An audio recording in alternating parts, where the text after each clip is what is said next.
आवाज आ रही है सबको? अच्छा, देखो कल जो कॉलिगेटिव प्रॉपर्टी पढ़ा था, कल पढ़ा था हम लोगों ने relative lowering of vapour pressure, उसके बाद पढ़ा था एलिवेशन इन बॉइलिंग पॉइंट। ठीक है, अब देखेंगे आज जो थर्ड कॉलिगेटिव प्रॉपर्टी है वो है डिप्रेशन इन फ्रीजिंग पॉइंट। ठीक है, डिप्रेशन इन फ्रीजिंग पॉइंट से पहले सबसे पहले हम लोग जानेंगे कि फ्रीजिंग पॉइंट कहते किसको है in terms of vapour pressure. ठीक है, वेपर प्रेशर क्या होता है? जो भी लिक्विड होता है, ठीक है, मान लो ये लिक्विड है, तो पर्टिकुलर टेम्परेचर पे ए लिक्विड जो होगा ए गैसियस में कन्वर्ट होता रहेगा। तो at the time of equilibrium A gaseous का जो प्रेशर होगा ना, पी नॉट वही होगा, पी नॉट ऑफ ए क्या होगा? P A gaseous at the time of equilibrium. देखो जिन्हें प्रेशर वेपर प्रेशर समझ में नहीं आ रहा है, बस ये समझ लो कि ऐसा प्रेशर हो गया जिसपे ये गैस रुक जाता है, ये प्रेशर हो जाता है। और दूसरा कंक्लूजन एक ये याद कर लो कि कंक्लूजन ये होगा कि जैसे ही कोई सॉलिड सॉल्वेंट सॉल्यूट इसमें क्या करेंगे, मिक्स करेंगे सॉल्वेंट में, तो उसका वेपर प्रेशर क्या हो जाएगा? कम हो जाएगा। बस ठीक है, पैनिक होने की जरूरत नहीं है। बाकी ये सब कुछ बिल्कुल नया है, बस उसका एक एप्लीकेशन है कि वेपर प्रेशर क्या हो जाता है? कम हो जाता है। ठीक है, अब देखो सबसे पहले फ्रीजिंग पॉइंट का डेफिनेशन देखते हैं। फ्रीजिंग पॉइंट किसे कहते हैं? जैसे मान लो कि ये वेपर प्रेशर का डायग्राम है और ये टेम्परेचर का डायग्राम है, तो फ्रीजिंग पॉइंट कहते हैं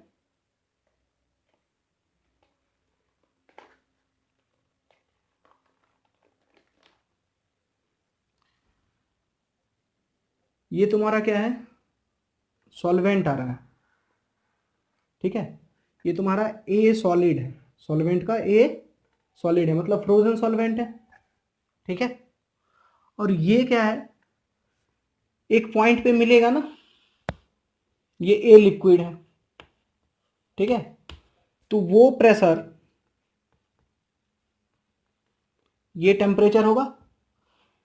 तो फ्रीजिंग पॉइंट का डेफिनेशन होगा कि वो टेम्परेचर जिसपे क्या हो, उसके सॉलिड का, ठीक है, सॉलिड का और लिक्विड का दोनों का प्रेशर क्या हो जाए? सेम हो जाए। At the point of, at that temperature जहां पे क्या हो, ए सॉलिड और ए लिक्विड दोनों का जो वेपर प्रेशर है दोनों का क्या हो जाए?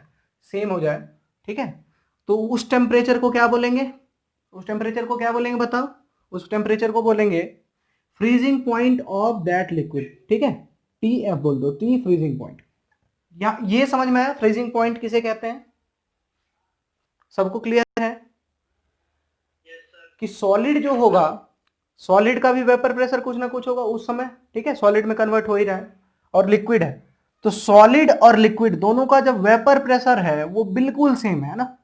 एक ऐसा टेम्परेचर तो आएगा जिसपे दोनों का क्या हो जाए? सेम हो जाए। तो वेपर प्रेशर जिस टेम्परेचर पे सेम होगा उस टेम्परेचर को क्या बोलेंगे? Freezing point. क्लियर है? लिखो फ्रीजिंग पॉइंट किसे कहते हैं।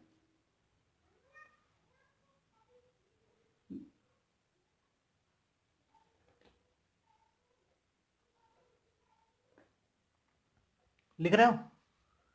लिखो freezing point. Freezing point of a liquid is that temperature,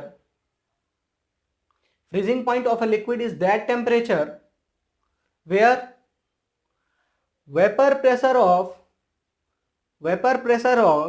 frozen liquid, where vapor pressure of frozen liquid is equal to vapor pressure of pure liquid। Vapour pressure of liquid लिख लो, vapour pressure of liquid. लिख लिया सबने? freezing point is that temperature where vapor pressure of a solid, मतलब vapor pressure of frozen liquid is equal to vapor pressure of pure liquid। लिख लिया सबने? Clear है ना? अब देखो, मैंने बोला था वेपर प्रेशर अगर नहीं भी आता ना तो कोई दिक्कत नहीं है। वेपर प्रेशर का थोड़ा सा एप्लीकेशन कि जैसे ही, है ना, जैसे ही हम लोग क्या करेंगे, इसमें कोई सॉलिड मिलाएंगे ए लिक्विड में, उसका वेपर प्रेशर क्या हो जाएगा, कम हो जाएगा। ये देखो वेपर प्रेशर का है ना ग्राफ, तो क्या हो गया, कम हो गया। ठीक है, अब देखो ए लिक्विड का क्या हो गया, उसमें सॉलिड मिलाते ही वेपर प्रेशर कम हो गया। आगे बढ़ते जाएंगे, टेम्परेचर कम करते जाएंगे करते जाएंगे करते जाएंगे। ये जो टेम्परेचर आया, इस टेम्परेचर को क्या बोलेंगे, टीएफ ऑफ सॉल्यूशन। किसका, सॉल्यूशन का, क्योंकि ये किसका है, ए सॉल्यूशन का। क्लियर है? तो देखो हुआ क्या, प्योर लिक्विड किस टेम्परेचर पे हो रहा था, टीएफ पे हो रहा था। ठीक है, टीएफ, टी नॉट एफ मान लो, ये एस मान लो, pure liquid T naught F, और सॉल्यूशन का क्या हुआ, टीएफ। क्लियर है? तो ढंग से देखो, जो तुम्हारा फ्रीजिंग पॉइंट है वो क्या हो रहा है, पहले ज्यादा था, बाद में क्या हो गया, कम हो गया। जैसे ही कोई सॉलिड सॉल्यूट लिक्विड में मिलाएंगे तो उसका वेपर प्रेशर क्या हो जाएगा, कम हो जाएगा। और वेपर प्रेशर के कम हो जाने की वजह से फ्रीजिंग पॉइंट भी क्या हो जाएगा, शिफ्ट हो जाएगा, है ना। फ्रीजिंग पॉइंट क्या हो जाएगा, शिफ्ट हो जाएगा, किस डायरेक्शन में, नेगेटिव डायरेक्शन। ठीक है, मतलब फ्रीजिंग पॉइंट कम हो जाएगा। पहले मान लो 0 डिग्री सेल्सियस पे हो रहा था, तो बाद में कितने पे होने लगेगा, -1 डिग्री सेल्सियस पे। ठीक है, एग्जाम्पल के लिए मान लो, लिख लो अच्छे से। ये ग्राफ समझ में आ गया सबको, क्लियर है? अब देखो, ग्राफ नोट कर लिया। अब देखो ये क्या है, T F of liquid T naught F minus solution का जो टी एफ है वो क्या होगा, डेल्टा टी एफ। क्या बोलेंगे इसे, चेंज इन फ्रीजिंग पॉइंट। क्या बोलेंगे, change in freezing point. Clear है? और अब देखो, क्योंकि ये क्वालिटेटिव प्रॉपर्टी है, तो क्या होगा, डेल्टा टी एफ किसके इक्वल होगा, के एफ इंटू मोलैलिटी। मोलैलिटी के डायरेक्टली प्रोपोर्शनल होता है। तो के एफ क्या होता है, के एफ इज कांस्टेंट। ठीक है, प्रोपोर्शनलिटी कांस्टेंट हटाते हैं तो के एफ क्या हो गया, के एफ को बोलते हैं डिप्रेशन कांस्टेंट। लिख लो, के एफ क्या है, डिप्रेशन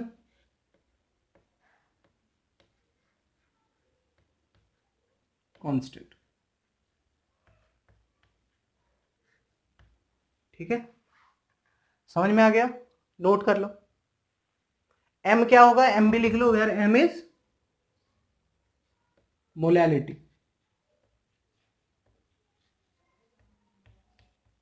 और डेल्टा टी एफ क्या है, change in freezing point. Note हो जाए तो बता देना।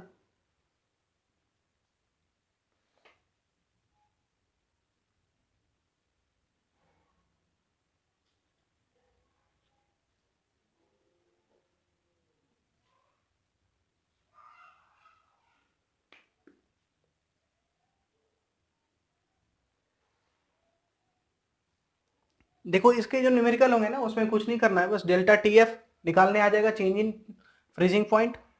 के एफ का वैल्यू या तो वो गिवन होगा, नहीं तो तुम्हें निकालने के लिए हो सकता है बोलते हैं मोलैलिटी निकाल कर, है ना, मोलैलिटी देकर। नहीं तो वो एक और तरह का क्वेश्चन पूछ सकते हैं, मोलर मास ऑफ सॉल्यूट। क्योंकि कॉलिगेटिव प्रॉपर्टी किस लिए यूज करते हैं, मोलर मास फाइंड करने के लिए। सबसे ज्यादा जो एप्लीकेशन है कॉलिगेटिव प्रॉपर्टी का, मोलर मास फाइंड करने के लिए यूज करता है। ठीक है, नोट कर लिया सबने?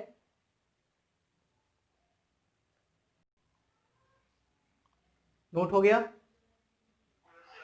चलो, अब क्वेश्चन देखो, इसका क्वेश्चन देख लो।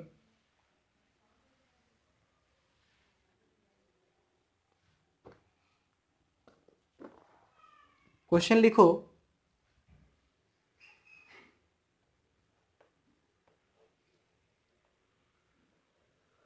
45 gram of ethylene glycol.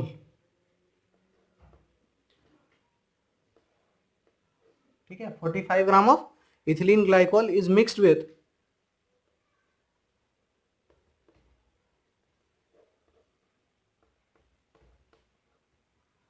600 gram of water,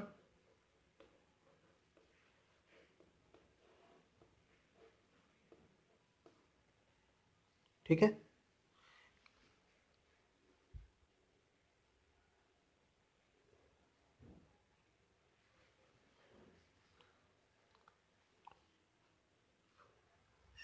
calculate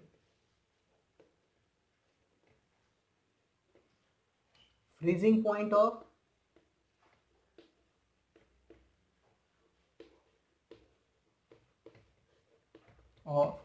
solution, ठीक है। अब देखो के एफ किसके लिए यूज होता है, के एफ जो प्रॉपर्टी है वो किसका है, सॉल्वेंट का, तो के एफ ऑफ वाटर, ठीक है। सॉल्यूट का तो नेचर पे डिपेंड ही नहीं करता क्वालिटेटिव प्रॉपर्टी, सॉल्यूट कुछ भी हो, सिर्फ और सिर्फ उसके नंबर पे डिपेंड करता है। के एफ ऑफ वाटर है 1.86 केल्विन किलो जूल पर मोल, क्लियर है। और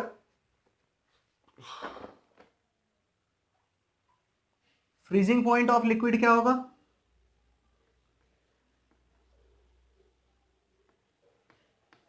फ्रीजिंग पॉइंट ऑफ H2O कितना होता है 273.15 केल्विन, ठीक है। कैलकुलेट करो सॉल्यूशन का फ्रीजिंग पॉइंट क्या होगा। डेटा सबको क्लियर है ना।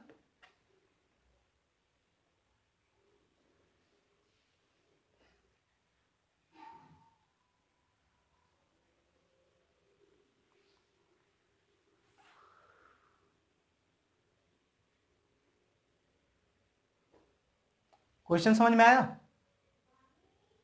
देखो सबसे पहले क्या करेंगे, molar mass of ethylene glycol C6H6O2 कितना होगा, C का होता है 12, तो 12 इंटू 2 24 प्लस हाइड्रोजन का 1 होता है तो 1 इंटू 6 6 प्लस ऑक्सीजन का कितना होता है 16, तो 16 इंटू 2 32, कितना हो जाएगा 30 प्लस 32 कितना हो गया 62। अब देखो 45 ग्राम ऑफ इथिलीन ग्लाइकोल, उसका नंबर ऑफ मोल्स निकाल लोगे। 600 ग्राम ऑफ वाटर, तो 600 ग्राम ऑफ वाटर में क्या हो जाएगा, मोलैलिटी निकाल लोगे, और फॉर्मूला क्या होता है delta T F is equal to K F into molality. K F given है 1.86, मोलैलिटी निकाल लोगे, नंबर ऑफ मोल्स एक बार निकाल लिया, मोल्स क्या होता है मास 45 ग्राम डिवाइड बाय मोलर मास, क्या हो जाएगा 45 डिवाइड बाय 62। देखो मोलैलिटी के लिए नंबर ऑफ मोल्स निकालो, नंबर ऑफ मोल्स कितना हो जाएगा 45 डिवाइडेड बाय 62, ठीक है। उसके बाद क्या होता है मोलैलिटी इज इक्वल टू क्या होता है बताओ, number of moles divided by mass of solvent, solvent क्या है इसमें वाटर, मास ऑफ सॉल्वेंट किस में लेते हैं केजी में लेते हैं, ठीक है। क्या हो जाएगा number of moles 45 divided by 62, और मोल्स क्या, ये मास ऑफ सॉल्वेंट कितना है 600, तो 600 ठीक है ग्राम में है, तो क्या हो जाएगा केजी में कन्वर्ट करने के लिए 1000 से डिवाइड करेंगे तो 1000 ऊपर चला जाएगा, ये क्या हो गया मोलैलिटी, कितना आ जाएगा मोलैलिटी 2 जीरो इससे कट गया, और ये मोलैलिटी जब कैलकुलेट करोगे तो ये आ जाएगा तुम्हारा 1.2 मोल पर केजी, ठीक है 1.2 आ जाएगा, ठीक है। मोलैलिटी ऑफ इथिलीन ग्लाइकोल का कैलकुलेट कर लिया। अब डेल्टा टी एफ क्या हुआ 1.86 इंटू मोलैलिटी कितना है 1.2, ठीक है। तो डेल्टा टी एफ का जो वैल्यू होगा कैलकुलेट करके देखो, डेल्टा टी एफ का वैल्यू आ गया 2.2 केल्विन, 2.2 केल्विन, ठीक है। अब देखो डेल्टा टी एफ होता क्या है, सॉल्वेंट का फ्रीजिंग पॉइंट माइनस सॉल्यूशन का फ्रीजिंग, ठीक है। देखो डेल्टा टी एफ क्या होता है, सॉल्यूशन तो का कम हो जाएगा ना फ्रीजिंग पॉइंट, सॉल्वेंट का ज्यादा होगा तो सॉल्वेंट का फ्रीजिंग पॉइंट माइनस सॉल्यूशन का फ्रीजिंग पॉइंट, जो डिफरेंस आया ना उसे क्या बोलेंगे डेल्टा टी एफ। तो देखो 273.15 केल्विन है वाटर का। इसमें क्या कर देंगे, कम कर देंगे, 273.15 माइनस 2.2 केल्विन कितना हो जाएगा, निकाल लोगे ना तुम लोग, 270.95 केल्विन आंसर आ जाएगा। क्लियर है। टी और एफ ऑफ सॉल्यूशन कितना आ जाएगा, 273.15 माइनस 2.2 केल्विन, आंसर आएगा 270.95 केल्विन। क्वेश्चन समझ में आ गया था ना सबको, नोट कर लिया।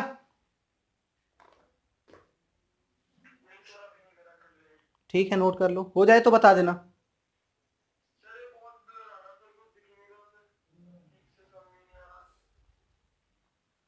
ब्लर आ रहा है। हाँ जी सर, बहुत आ रहा, कुछ दिख नहीं रहा। सही आ रहा है अब। शायद मेरे नेट में प्रॉब्लम हो रही है, एक मिनट चेक करता हूँ। अच्छा कोई बात नहीं, लेक्चर रिकॉर्ड भी हो रहा है ना, मैं यूट्यूब पर डाल दूंगा वैसा कुछ, ठीक है। ठीक है।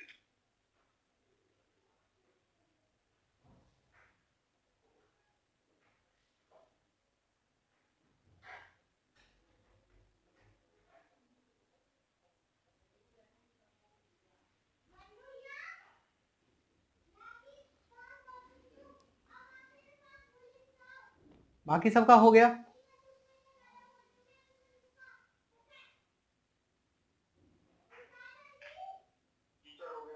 चलो मिटा देता हूं, साथ साथ नोट करते जाना, ठीक है।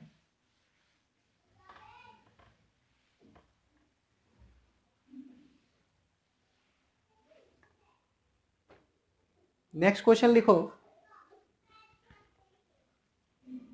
देखो एक इलेक्ट्रोलाइट है, ठीक है, 1 ग्राम सॉलिड सॉल्यूट, ठीक है, क्या किया गया, मिक्स्ड डिसॉल्व्ड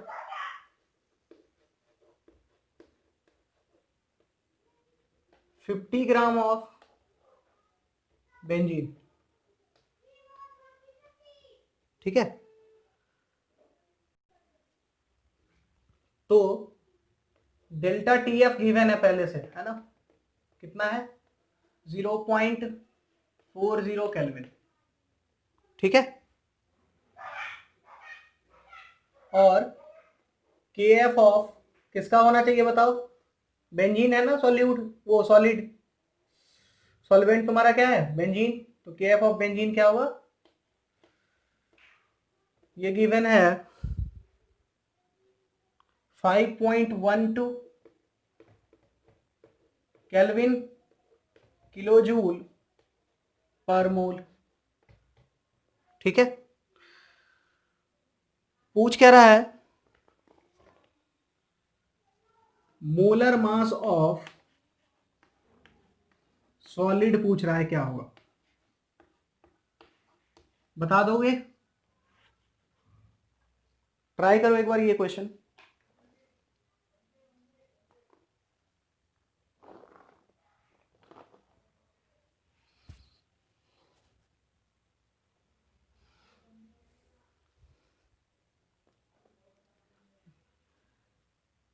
सबसे पहले क्या किया करो, गिवन तो देखो मैंने सारा लिख ही दिया, फॉर्मूला क्या होता है, delta T F is equals to K F into molality. अब देखो के एफ का वैल्यू गिवन है, डेल्टा टी एफ का वैल्यू गिवन है, मोलैलिटी नहीं पता है ना। 1 ग्राम देखो, मोल्स ऑफ सॉलिड क्या हुआ 1 ग्राम। सबसे पहले क्या करो, मोलैलिटी ऑफ सॉलिड निकालो, तो पहले मोल्स निकालना पड़ेगा। मोल कितना होगा 1 ग्राम डिवाइडेड बाय उसका मोलर मास, ठीक है। और मोलैलिटी क्या होगा 1 ग्राम डिवाइडेड बाय मोलर मास, ठीक है। और बेंजीन कितना है 50 ग्राम, सॉल्वेंट है ना बेंजीन, तो क्या करो 50 डिवाइडेड बाय 1000, ग्राम में है तो क्या हो जाएगा केजी में हो जाएगा। इसको जब सॉल्व करोगे तो कितना आ जाएगा 1000 ऊपर चला जाएगा तो 1000 divided by 50 into molar mass कितना आ गया, ये कट गया, इससे 20 आ गया 20। तो मोलैलिटी किसके इक्वल आ गया, मोलैलिटी आ गया तुम्हारा 20 डिवाइडेड बाय मोलर मास। ढंग से देखो, डेल्टा टी एफ पता है, के एफ पता है, मोलैलिटी का वैल्यू ये है, मोलर मास निकाल लोगे। सॉल्व करके आंसर बताना कितना हुआ। मोलैलिटी तो निकालने आता है ना सबको।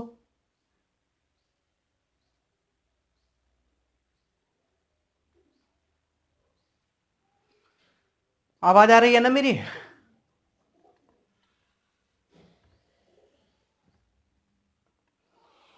ये तो तुम्हारा क्या आ गया, मोलैलिटी। इस फॉर्मूले में जब डेल्टा टी एफ का वैल्यू रखोगे कितना रखोगे, 0.4, के एफ कितना होगा 5.12, मोलैलिटी कितना होगा 20 डिवाइडेड बाय मोलर मास। ठीक है, मोलर मास इधर मल्टीप्लाई हो जाएगा, देखो ये पॉइंट हटाओ डिवाइड बाय 10, ये पॉइंट हटाओ तो डिवाइड बाय 100। ठीक है, ये जीरो से ये जीरो कट गया, ये जीरो से ये जीरो कट गया। ठीक है, तो देखो मोलर मास क्या होगा, मोलर मास 512 है ना, ये 2 से देखो 4 भी कट गया ना 2, डिवाइडेड बाय 2 कितना आ जाएगा 256 ग्राम पर मोल। एक मोल में कितना होगा 256 ग्राम। बताओ समझ में आया सबको।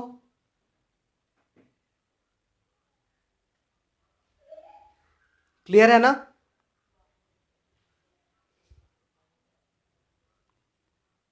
नोट कर लिया सबने, मिटा दूं, बताओ। Yes sir.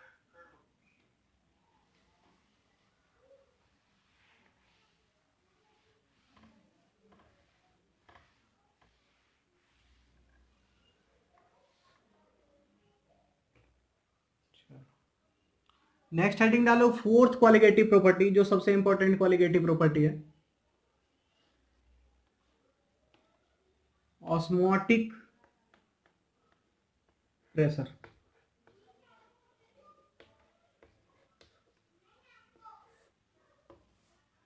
ऑस्मोटिक प्रेशर को किससे डिनोट करते हैं, आई से डिनोट करते हैं। ठीक है, सबसे पहले ऑस्मोटिक प्रेशर जानने से पहले जान लो ऑस्मोसिस क्या होता है।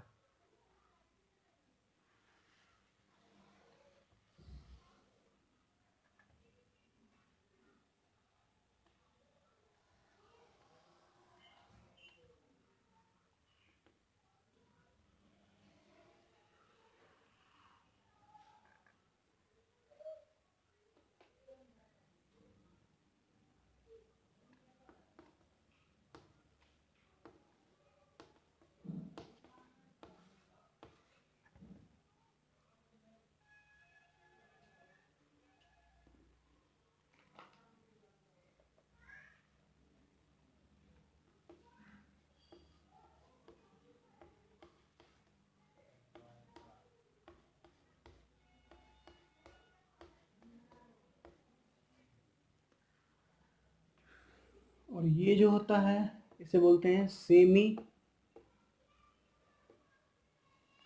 Permeable membrane. ये क्या करता है, स्टॉप सॉल्यूट, है ना, कैसा सॉल्यूट, जो सॉलिड होते हैं, सॉलिड सॉल्यूट मूवमेंट।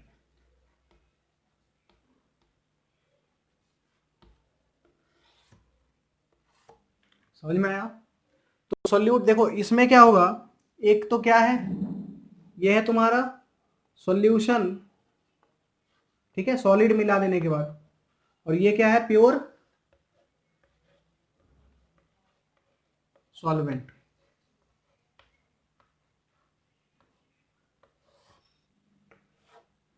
समझ में आ गया। अब देखो क्या होगा, कि एक तरफ क्या है सॉल्यूशन, एक तरफ क्या है प्योर सॉल्वेंट। तो प्योर सॉल्वेंट का वेपर प्रेशर क्या होगा, ज्यादा होगा। ठीक है, वेपर प्रेशर ज्यादा होगा तो प्रेशर कम होने के लिए क्या करना होगा, ये अपने आप क्या करेगा, हाई प्रेशर से लो प्रेशर की तरफ फ्लो होने लगेगा। जो तुम्हारा सॉल्वेंट है वो किधर फ्लो होगा, सारा सॉल्यूट सॉल्यूशन की तरफ। ठीक है, जो सॉल्वेंट है वो सॉल्यूशन की तरफ फ्लो करने लगेगा। अब देखो सॉलिड सोल्यूट तो मूव हो नहीं सकता है क्योंकि सेमी परमिएबल मेम्ब्रेन लगा हुआ है, तो सॉलिड सोल्यूट रुका हुआ रहेगा। सारा सॉल्वेंट धीरे धीरे क्या होने लगेगा, इसके तरफ सॉल्यूशन की तरफ पास होने लगेगा। तो इस प्रोसेस को क्या बोलते हैं, ऑस्मोसिस बोलते हैं। ऑस्मोसिस क्या होता है कि अच्छा, ऑस्मोसिस होता क्यों है, due to change in vapour.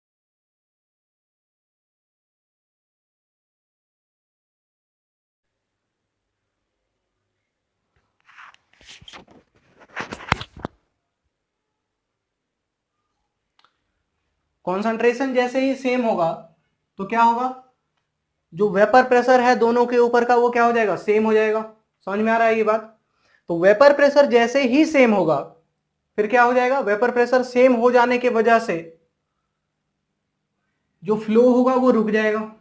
ठीक है, तो देखो due to change in vapour pressure कौन सा प्रोसेस होता है, ऑस्मोसिस होता है।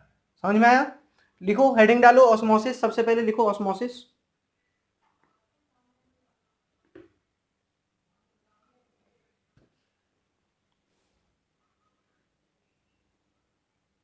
लिखो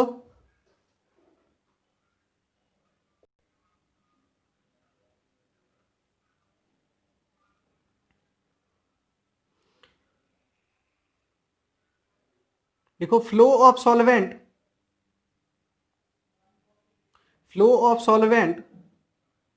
through the membrane, flow of solvent, देखो flow of solvent through the membrane from pure solvent, है ना, सॉल्यूट तो देखो जा नहीं सकता, from pure solvent to solution. This process is known as osmosis.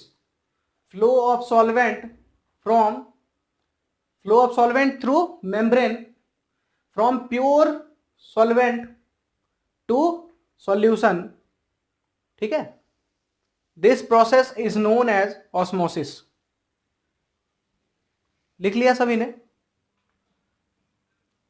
अब देखो ऑस्मोटिक प्रेशर किसे कहते हैं, ये तुम्हारा क्या है, सॉल्यूशन है, ये तुम्हारा प्योर सॉल्वेंट है। तो हो क्यों रहा है osmosis, due to change in vapour pressure. Solution का हमेशा वेपर प्रेशर कम होता है ना, सॉलिड का, ये सॉल्वेंट का क्या होता है, ज्यादा होता है। तो इस साइड, ठीक है, सॉल्यूशन की तरफ जो एक्स्ट्रा प्रेशर,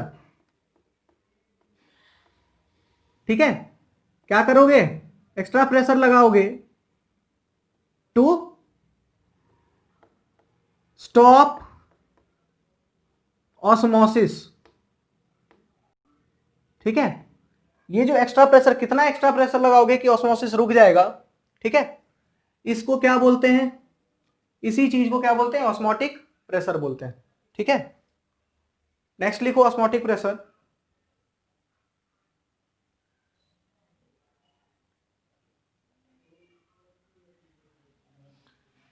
लिख पा रहे हो ना तुम लोग, आवाज आ रही है। Yes sir. चलो नेक्स्ट लिखो ऑस्मोटिक प्रेशर लिखो।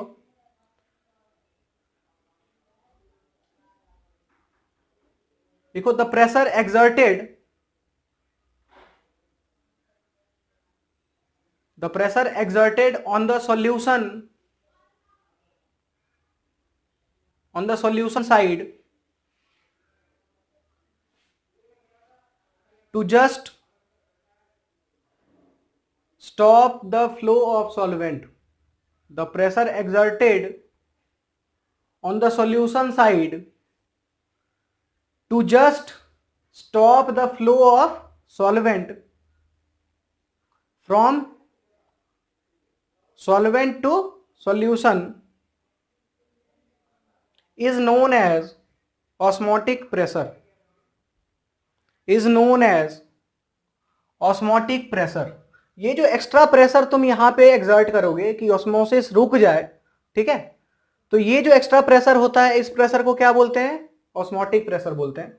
ये एक्स्ट्रा प्रेशर लगाने की वजह से क्या हो जाएगा, ये एक्स्ट्रा प्रेशर लगाने की वजह से ऑस्मोसिस रुक जाएगा, और ऑस्मोसिस रुक गया तो क्या होगा, ये जो सॉल्वेंट इधर फ्लो हो रहा था फ्लो होना बंद हो जाएगा।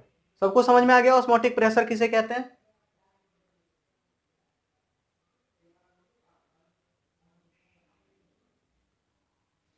समझ में आया? मिटा दूं?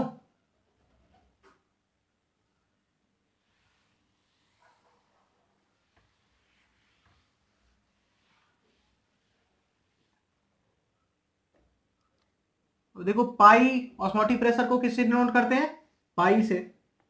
तो पाई इज इक्वल्स टू क्या हो जाएगा, सी आर टी, ठीक है, pi is equals to C R T. और ये किसके इक्वल होता है, सी क्या होगा, मोलैरिटी, क्या होगा, मोलैरिटी, कॉन्सेंट्रेशन, ठीक है, मोलैलिटी होता था ना अभी तक, बाकी के दो क्वालिटेटिव प्रॉपर्टीज में आर क्या होगा, आर होगा गैस कांस्टेंट, आर क्या होगा, गैस कांस्टेंट, और टी क्या होगा, टी होगा टेम्परेचर, ठीक है। टेम्परेचर किस में यूज करेंगे, केल्विन में। गैस कांस्टेंट का वैल्यू क्या यूज करेंगे, देखो गैस कांस्टेंट का वैल्यू यूज करेंगे, अगर पाई का वैल्यू तुम्हें बार में चाहिए है ना, देखो प्रेशर बार में अगर होगा तो आर का वैल्यू किस में होगा, 0.0831, ठीक है। प्रेशर अगर एटीएम में होगा तो आर का वैल्यू यूज करेंगे 0.0821, ठीक है। आर का वैल्यू अगर पास्कल में यूज करेंगे, पास्कल में, ठीक है, प्रेशर का वैल्यू पास्कल में अगर चाहिए तो आर का वैल्यू क्या होगा, 8.31। देखो समझो बात को, 1 bar is equals to 10⁵ pascal होता है, और 1 एटीएम कितना होता है, 1.013 इंटू 1.0135 बार, ठीक है। ये डेटा अच्छे से नोट कर लो,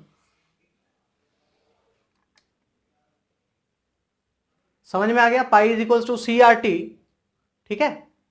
मोलैरिटी, सी क्या है, मोलैरिटी, आर क्या है, gas constant, T temperature, temperature हमेशा केल्विन में यूज करेंगे, मोलैरिटी तुम्हारा मोल्स पर लीटर हो जाएगा।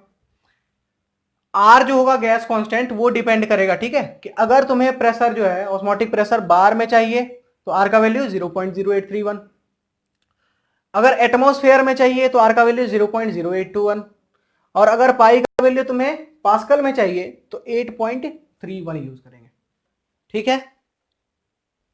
नोट कर लिया सबने?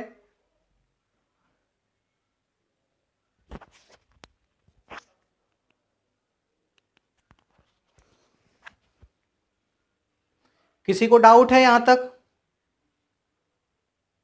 No sir.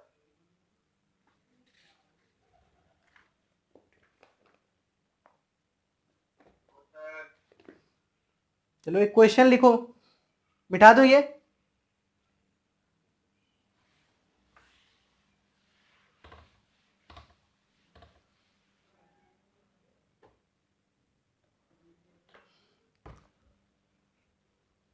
देखो क्वेश्चन लिखो,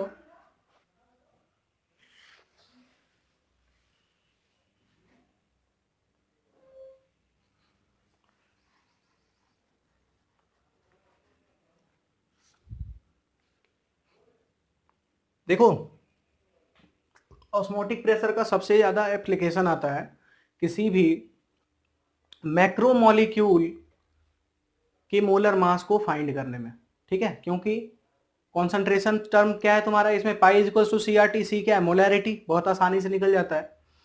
और इसको फाइंड करने में बहुत क्या होता है, पाई इज इक्वल टू तुम्हें जो तुम्हारा ऑस्मोटिक प्रेशर होगा धीरे धीरे प्रेशर एग्जर्ट, देखो अच्छे से समझना है इसको, ये सॉल्यूशन है और ये क्या है सॉल्वेंट है। इधर तुम एक्स्ट्रा प्रेशर लगाओगे तो एक प्रेशर जो आएगा उसे नोट तो कर ही लोगे कि ऐसा प्रेशर जैसे ही क्या हो जाए फ्लो होना बंद हो जाए, उस प्रेशर को तुमने नोट कर लिया, तो पाई का वैल्यू तुमने एक्सपेरिमेंटली कैलकुलेट कर लिया। उसके बाद कॉन्सेंट्रेशन तुम्हें इसका पता चल ही गया, कॉन्सेंट्रेशन कितना होगा सी, आर का वैल्यू और टेम्परेचर निकाल लोगे। तो कॉन्सेंट्रेशन देखो क्या होगा, कॉन्सेंट्रेशन जो होगा वो क्या होगा, नंबर ऑफ मोल्स, मोल्स क्या होगा जो भी तुमने सोल्यूट मिलाया था, मोल्स क्या होगा सोल्यूट एन, सॉरी उसका मास तुम्हें पता ही होगा, सोल्यूट का मास डिवाइड बाय मोलर मास नहीं पता है ना, मोलर मास नहीं पता है, और इधर कितना वॉल्यूम होगा ये भी तुम देख सकते हो, डिवाइडेड बाय वॉल्यूम करोगे तो क्या आ गया मोलैरिटी आ गया सी, सी का भी वैल्यू पता है जिसमें मोलर मास सिर्फ नहीं पता है, आर का वैल्यू पता है, टी का वैल्यू पता है, पाई का वैल्यू पता है, तो क्या मोलर मास आसानी से निकल जाएगा, निकल जाएगा। एक क्वेश्चन करके देखो तो समझ में आएगा।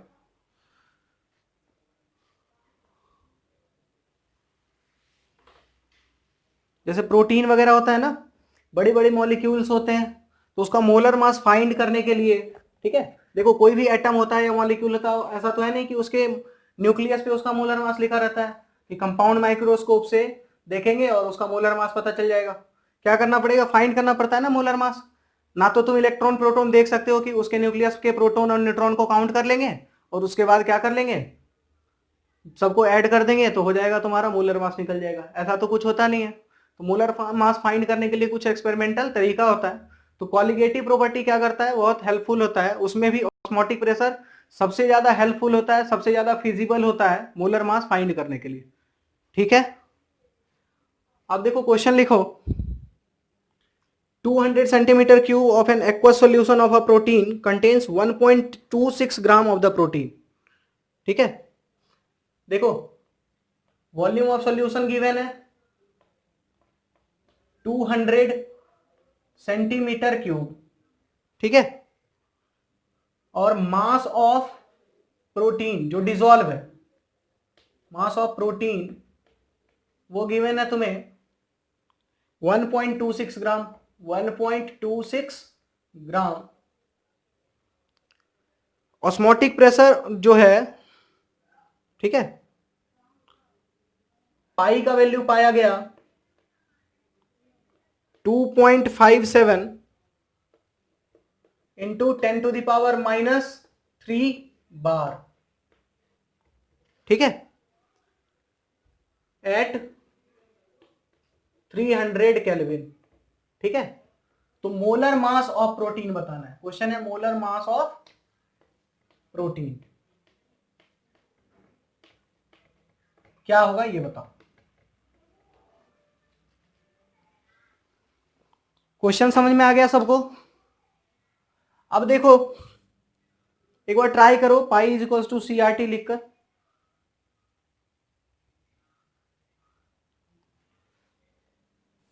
देखो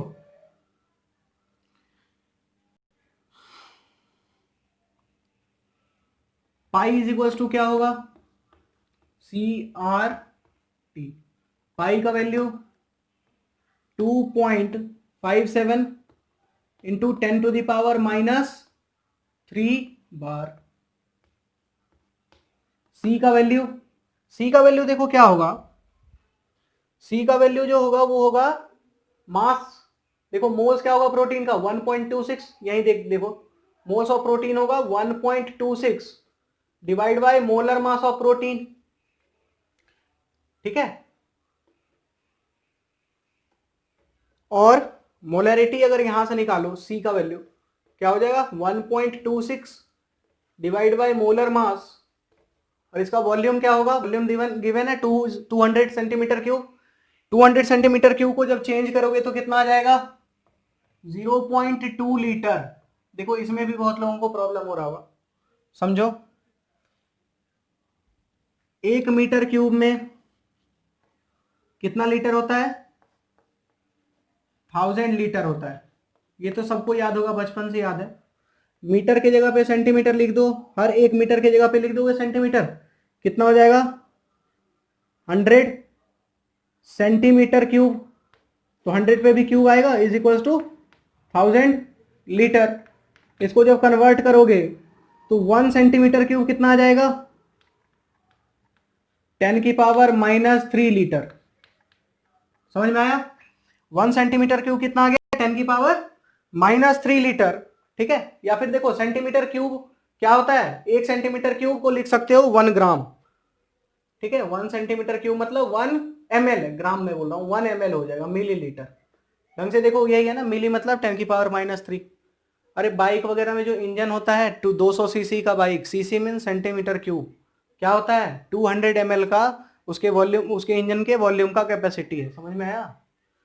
अब देखो 200 सेंटीमीटर क्यूब कितना आ गया 0.2 लीटर। तो यहां पे क्या लिख दोगे 0.2, ये आ गया कॉन्सेंट्रेशन। अब देखो सॉल्व करो इसको, सी की जगह पे क्या लिख सकते हो 1.26 divided by molar mass into 0.2। R का वैल्यू देखो बार है ना, बार रहता है तो क्या यूज करते हैं 0.0831। टी के जगह पे क्या यूज करेंगे 300। बताओ क्लियर है सबको? समझ में आया? सिंपली जो वैल्यू है वो रख दिया, डायरेक्ट फार्मूला बेस्ड क्वेश्चन है ना। ठीक है, इसको कैलकुलेट करोगे तो क्या आएगा, देखो मोलर मास इधर ले आओ, मोलर मास। अब देखो 1.26 डिवाइडेड बाय, देखो ऊपर जो मल्टीप्लाई है 0.0831 इंटू 300 और डिवाइड करोगे से 2 पॉइंट, सबसे पहले 0.2 इधर बचा हुआ था 0.2 और इसको ले जाओ उधर 2.57 इंटू 10⁻³ ठीक है, इसको कैलकुलेट कैसे करोगे, इतना बड़ा नंबर है, पॉइंट सारे हटा दो हमसे। इधर देखो पॉइंट कितने हैं 1 2 3 4 डिजिट के बाद, और इधर है 1 2, तो टोटल ऊपर है 0.6। नीचे देखो एक पॉइंट ये है, 2 और 3 हो गए और 10⁻³ कितना हो गया फिर 0.001, तो नीचे भी 6 पॉइंट है, सारे कट जाएंगे, काट दो इसे, सारे पॉइंट हट गए ऊपर नीचे सारे, ये 10⁻³ उसमें कट गया। अब इसको कैलकुलेट कर लो, 126 है 257 है, लगभग लगभग 126 और 257 कितना आएगा, डिवाइड करोगे, मैं आंसर अप्रोक्सीमेटली बता रहा हूं, इन दोनों को डिवाइड करोगे कितना आएगा 2 पॉइंट समथिंग आएगा, 2.1 मान लो। ठीक है, अरे 126 को 2 से डिवाइड मल्टीप्लाई करोगे 154 आएगा, ये 254 आएगा, ये तुम्हारा 3 थोड़ा सा, तो 2.01 मान लो, थोड़ा सा है ना। अब देखो 2 को डिवाइड करोगे किससे 831 से डिवाइड करो, कितना आ जाएगा बताओ 415.5। ठीक है, अब 415 को जब 2 से मल्टीप्लाई वो डिवाइड करोगे तो कितना आ जाएगा 207.7। ठीक है, और 207.7 को 300 से मल्टीप्लाई करो। ठीक है, कितना आ जाएगा वैल्यू बताना।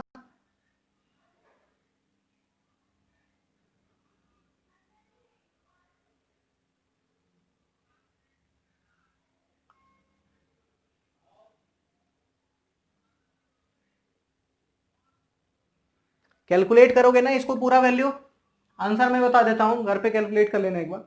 61.022 कितना आएगा 61.022 ग्राम पर मोल। ठीक है, समझ में आ गया सबको? क्वेश्चन समझ में आया, नहीं आया तो बताओ, मैं फिर से बताऊंगा। क्वेश्चन समझ में आ गया?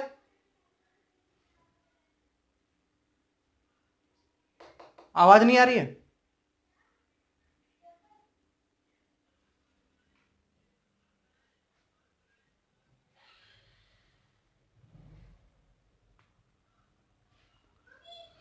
चलो ठीक है,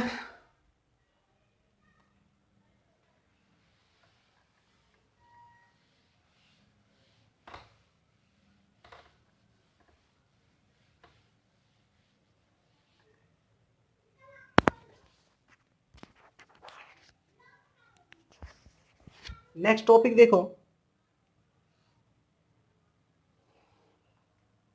नेक्स्ट टॉपिक है रिवर्स ऑस्मोसिस।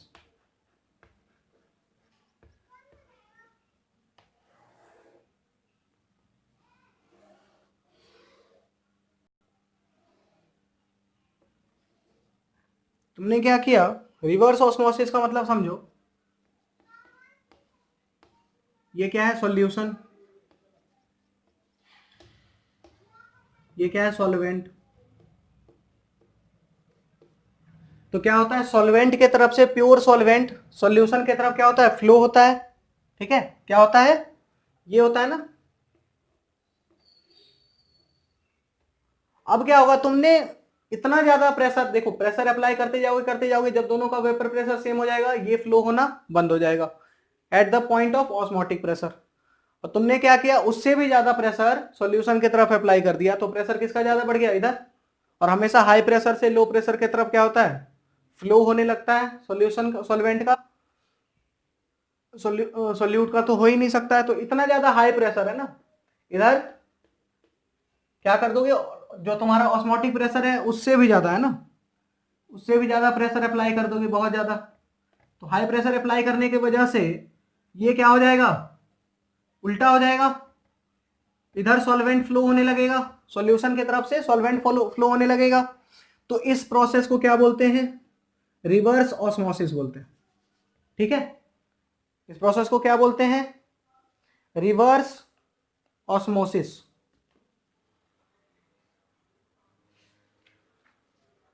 ठीक है, रिवर्स ऑस्मोसिस लिखो,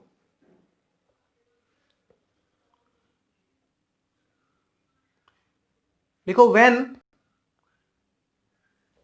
when pressure exerted on the solution side, when pressure exerted on the solution side is more than osmotic pressure, is more than osmotic pressure, then flow of solvent, then flow of solvent from solution side to the solvent side happens. This process is known as reverse osmosis. This process is known as reverse osmosis. रुको फिर से बोल देता हूं, when pressure exerted on the solution side,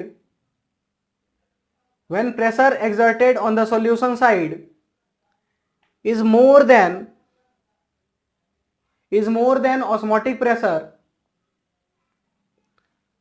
then flow of solvent, then flow of solvent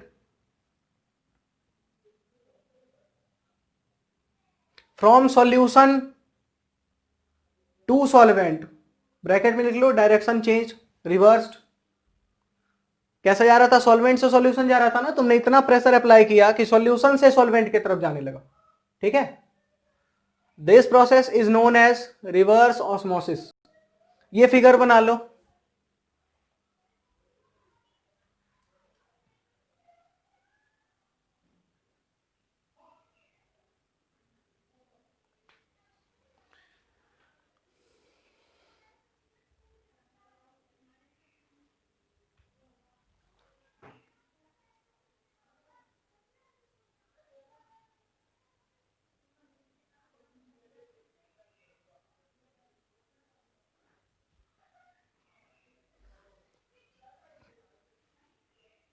अब देखो इसका use देखो, प्रैक्टिकल यूज तुम लोगों ने सबने सुना हुआ डीसैलिनेशन, ठीक है, डीसैलिनेशन।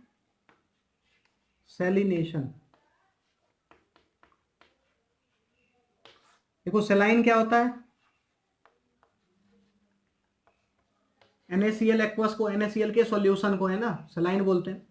तुम क्या करो डीसैलिनेशन, तुमने क्या लिया, डीसैलिनेशन प्लांट तुम लोगों ने सुना होगा, यहां ले लिया तुमने NaCl का सॉल्यूशन, ठीक है, और यहां क्या ले लिया सिर्फ H2O, प्योर H2O, ठीक है।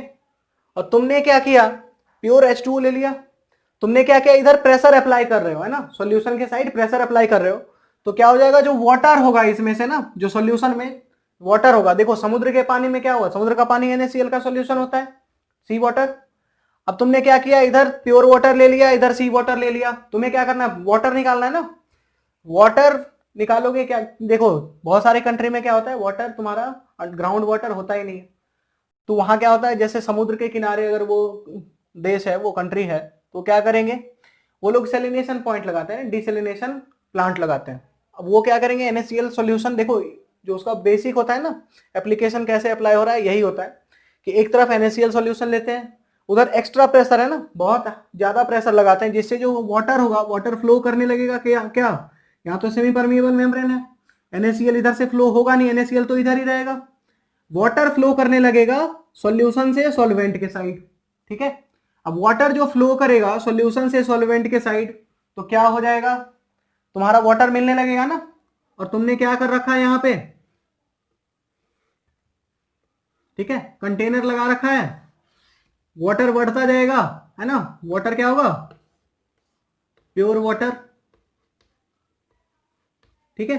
एक पॉइंट के बाद यहां से जो भी एक्स्ट्रा आएगा प्योर वाटर सब तुम्हारा कंटेनर में आ जाएगा, तो यहां से जो पानी निकला तुम्हारा क्या हुआ, तुमने क्या किया, डिसेलिनेशन कर दिया ना, सलाइन वाटर को तुम्हारा, तुमने क्या कर दिया, उसमें जो वाटर था उसको प्यूरिफाई कर लिया रिवर्स ऑस्मोसिस से।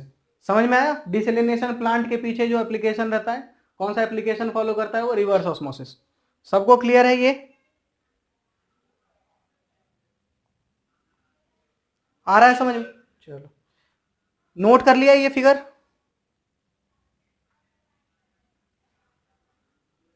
नोट कर लिया तुम लोगों ने,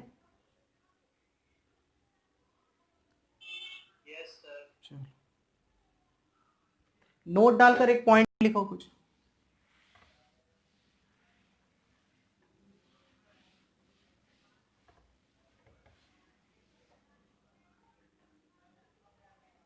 नोट डालो नोट, सबसे पहला पॉइंट लिखो नोट में, लिखो two solution,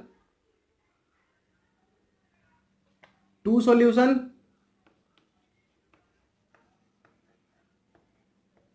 having same osmotic pressure, having same osmotic pressure are known as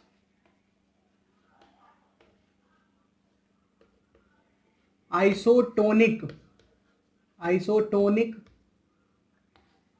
solution, ठीक है।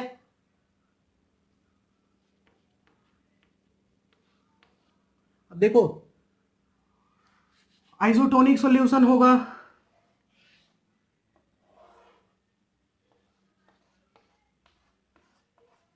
देखो सॉल्यूशन वन, सॉल्यूशन टू, दोनों का ऑस्मोटिक प्रेशर क्या है, सेम है, तो क्या होगा, नो फ्लो ऑफ सॉल्वेंट, है ना, दोनों का पाई क्या है, सेम है, तो no flow of solvent,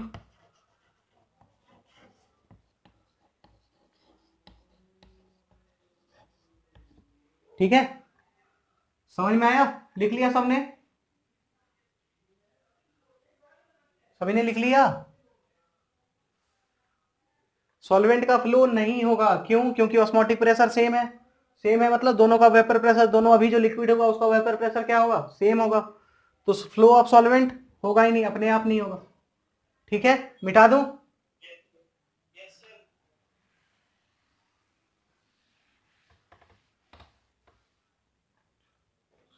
second note लिखो,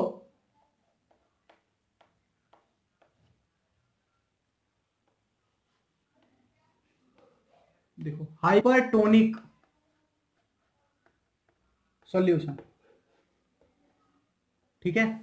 देखो हमेशा याद रखना एक बात, हाइपर मतलब क्या होता है, हाइपर मतलब क्या होता है, ज्यादा, है ना, मोर, ज्यादा लिख लो, ज्यादा। और हाइपो मीन्स क्या होता है? कम। ये क्लियर है, हाइपर और हाइपो? ठीक है। अब देखो, हाइपरटोनिक सॉल्यूशन का मतलब क्या होगा कि मान लो सॉल्यूशन 1 है ना, तो वेपर प्रेशर ऑफ सॉल्यूशन 1 क्या होगा? वो वेपर प्रेशर बोल रहा हूं, ऑस्मोटिक प्रेशर ऑफ सॉल्यूशन 1 होगा, ऑस्मोटिक प्रेशर ऑफ सॉल्यूशन 2 से ज्यादा होगा।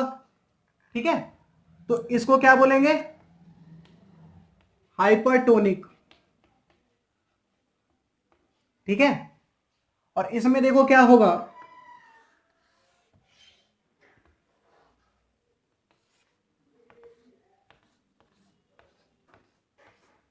सॉल्यूशन 1 है, सॉल्यूशन 2 है, ऑस्मोटिक प्रेशर किसका ज्यादा होगा? सॉल्यूशन 1 का। तो इधर इसका मतलब समझो, इधर उतना ज्यादा प्रेशर अप्लाई करना पड़ेगा कि ऑस्मोसिस नहीं हो। सॉल्यूशन 2 का वेपर ऑस्मोटिक प्रेशर क्या होगा? कम होगा। ठीक है, तो उधर इतना कम प्रेशर अप्लाई करना पड़ेगा। तो ओवरऑल देखो, फ्लो ऑफ सॉल्वेंट किधर से किधर होगा? सॉल्यूशन 1 से सॉल्यूशन 2 की तरफ। सॉल्यूशन 1 से किधर होगा? सॉल्यूशन 2 की तरफ। क्लियर है? सबको समझ में आया? नहीं आया तो बताओ, फिर से समझाऊंगा। चलो, नोट कर लिया? चलो, अब देखो नेक्स्ट थर्ड नोट लिखो, थर्ड नोट।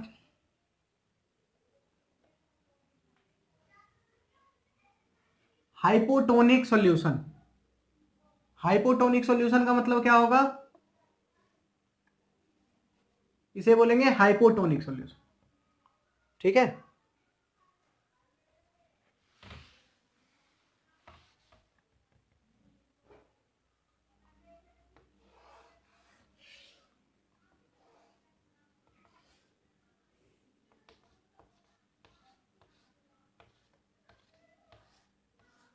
ठीक है।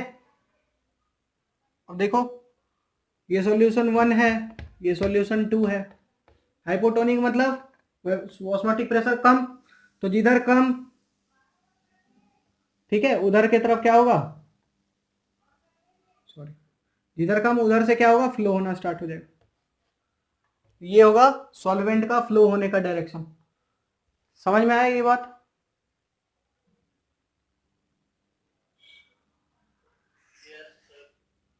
नोट कर लिया? हाँ, देखो, अब हाइपोटोनिक में क्या होगा?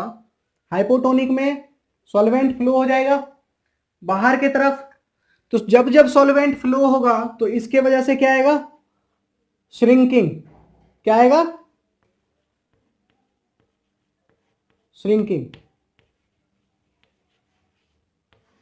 ठीक है, फ्लो हो गया ना सॉल्वेंट, सिर्फ क्या बचेगा? सॉल्यूट। अब मान लो कि श्रिंकिंग हो गया इसके वजह से। और हाइपर वाले में क्या होगा? हाइपर वाले में क्या होगा? देखो, इधर से फ्लो, इधर, ये देखो, इन दोनों में अगर कंपेयर करो, ये हाइपोटोनिक है, ये हाइपरटोनिक है, तो ये क्या होगा? श्रिंकिंग। और इसमें क्या होगा? स्वेलिंग। क्या होगा? इसमें एक्स्ट्रा सॉल्वेंट आ गया ना, तो जिसकी वजह से क्या हो जाएगा? स्वेलिंग। ये देखो, बायोलॉजी में भी बहुत ज्यादा यूज होता है ऑस्मोसिस।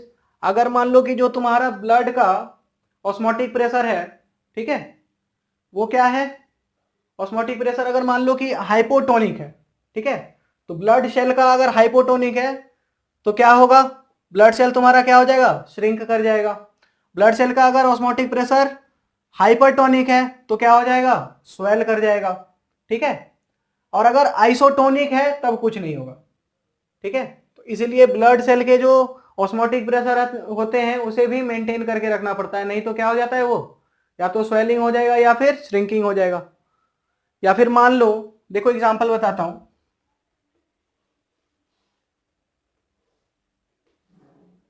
वो एग है ना, और यहां क्या है? NaCl वाटर है। एग है, एग क्या है तुम्हारा? एक मिनट रुक जाओ।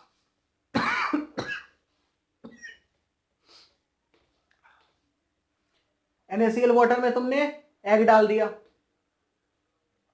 एग का जो मेम्ब्रेन है वो कैसा काम करेगा, सेमी परमिएबल मेम्ब्रेन की तरह काम करेगा।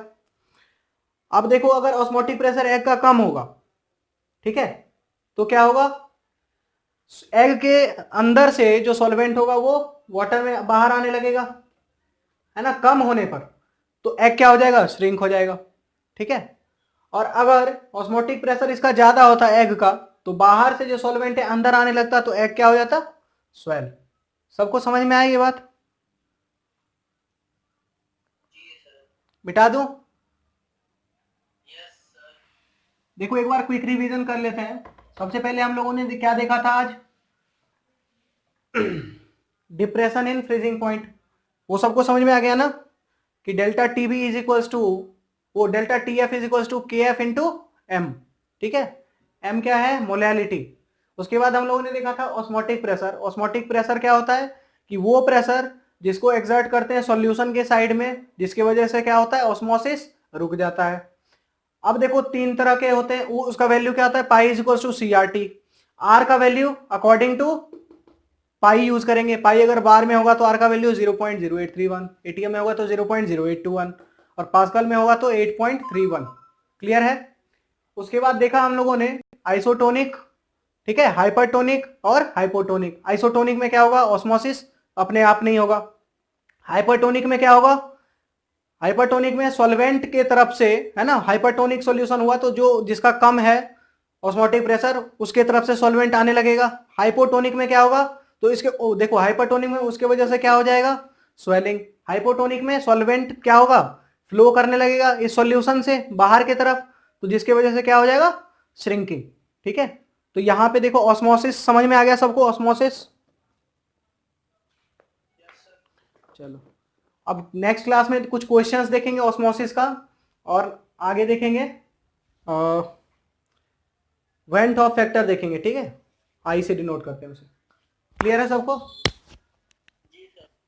चलो फिर नेक्स्ट क्लास में मिलते हैं।